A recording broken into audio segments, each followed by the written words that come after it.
Hello. Have you ever tried to get out of a contract for one of these? Because I have when I was in my 20s and I was very financially illiterate and very irresponsible with money. I couldn't pay my bills. But unfortunately, I did have to pay my bills to the phone company because I had a contract.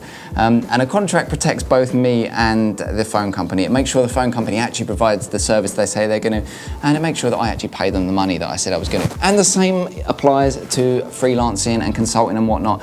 The last thing you want to do is be working for a whole month for a client and then realise that you're not getting paid for it, which has happened to me before. It stings, it really, really hurts, so you don't want to go there. So to remedy this, what I did was I went and looked at different contracts that I could apply to me and my clients, but I got it a little bit wrong. I actually started building out contracts for each bit of work that I did, and for some clients I might have done kind of like 4 or 5 different projects. So I had 4 or 5 different contracts, and I had to keep going to them and saying, can you sign this contract, can you sign that contract, blah, blah, blah.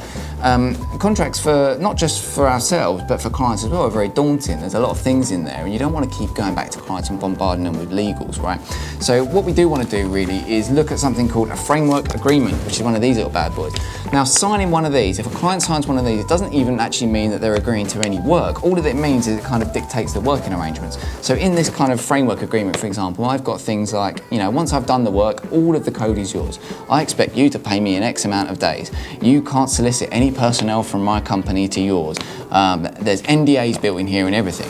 So once a client signs this essentially dictates the whole working arrangements between you and your client for any work going forward. And then all you need to do when you have a little bit of work that you want to get done, have one of these, which is called a statement of work. And all it essentially says is, this is the scope of the engagement, this is what I'm going to do, here are the terms, basically how much you're going to charge, roughly how long it's going to take, and that's it. You can get going knowing that you're going to get paid.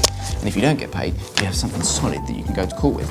So, obviously, all of this aside, I have something to sell you, which is one of these. I went to a UK solicitor and actually drafted them up, well, basically told them how software developers work.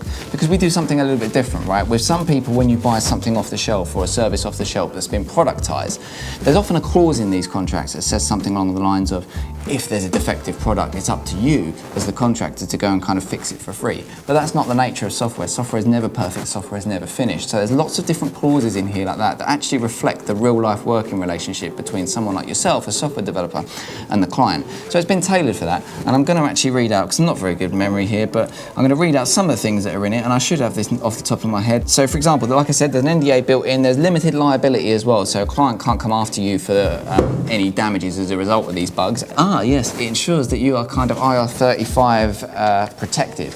IR35 I've been over in another video before, but essentially without the protections in place in a contract, you could be deemed as an employee, which means that now all of a sudden you have to pay employees' national insurance contributions as well as employers' national insurance contributions, and that whole stream of income gets taxed as if you're an employee, which is not cool, especially if you don't actually work like that.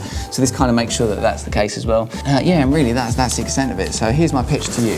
Download this and buy it today because it's fantastic, and yeah, if you don't, your whole life will fall apart. And once you purchase this, I tell you, you'll be walking down gold-paved streets and everyone will be shaking your hand and applauding you when you get on the bus to work. It's going to be the best thing that's ever happened to you in your life. And if it's not, there's a money-back guarantee. So, yeah, enjoy. Thank you. I'll see you on the next one.